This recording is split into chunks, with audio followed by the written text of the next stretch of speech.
Hello student, हम 9th class की history है, हम उसके कुछ पार्ट बना चुके हैं।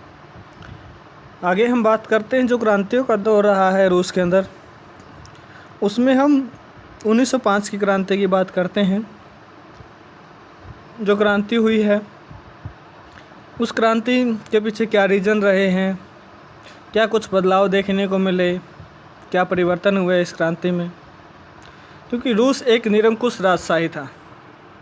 निरंकुश राजशाही मतलब ऐसी शासन व्यवस्था है जिसमें राजा पर किसी का कोई नियंत्रण नहीं होता।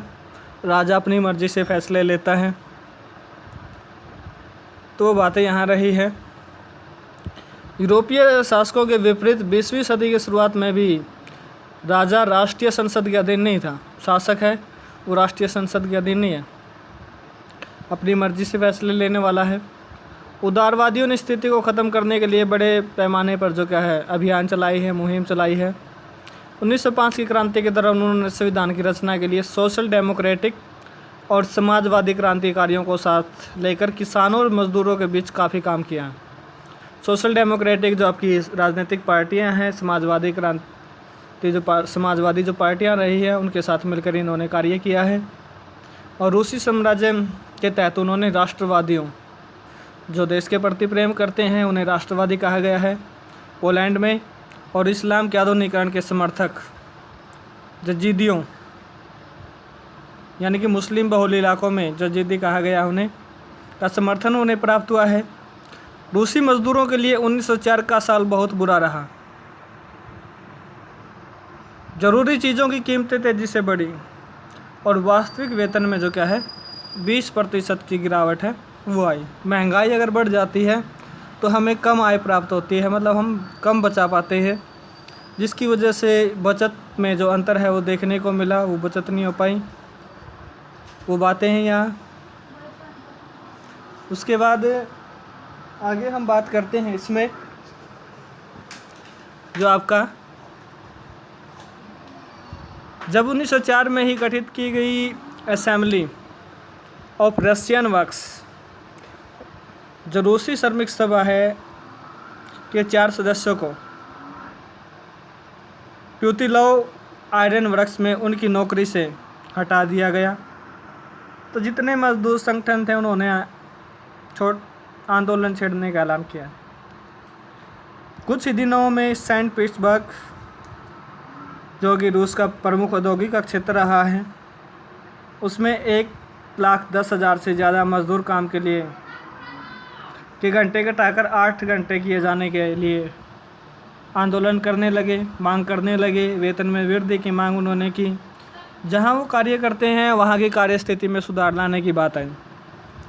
इसी दौरान जब पादरी गोपोन के नेतृत्व में मजदूरों का एक जुलूस विंटर पैलेस, ये जो राजा है उसका महल है, शासक का महल है विंटर पैलेस, तो पुलिस और कोसैक्स के मजदूरों पर हमला बोल दिया। इस घटना में 100 से ज़्यादा मजदूर मारे गए और लगभग 300 घायल हुए। इतिहास में हम इस घटना को खूनी रविवार की घटना के नाम से जानते हैं, क्योंकि वो जो क्या है संडे का वो दिन रहा है, रविवार का वो दिन रहा है जिस दिन ये घटना घटी है। खूनी रविवार की घटना ये है आपकी, जो विंटर पैलेस के पास जो मजदूर पहुँचे हैं वहाँ पे उन पे हमला कर दिया गया, 100 मारे गए, 300 घायल हो गए। इतिहास में इस घटना को हम खूनी रविवार के विषय में हम जानते हैं। जब नागरिक स्वतंत्रता का अभाव का विरोध करते विद्यार्थी अपनी कक्षाओं का बहिष्कार करने लगे तो विश्वविद्यालय भी बंद कर दिए गए। कॉलेज, डॉक्टर, इंजीनियर, अन्य मध्यवर्गीय जो कामगार रहे हैं उन्होंने संविधान सभा का गठन करने की मांग की और यूनियन ऑफ यूनियंस की स्थापना उन्होंने की है। यूनियन ऑफ यूनियंस, सारी यूनियनों की जो बात करते हैं।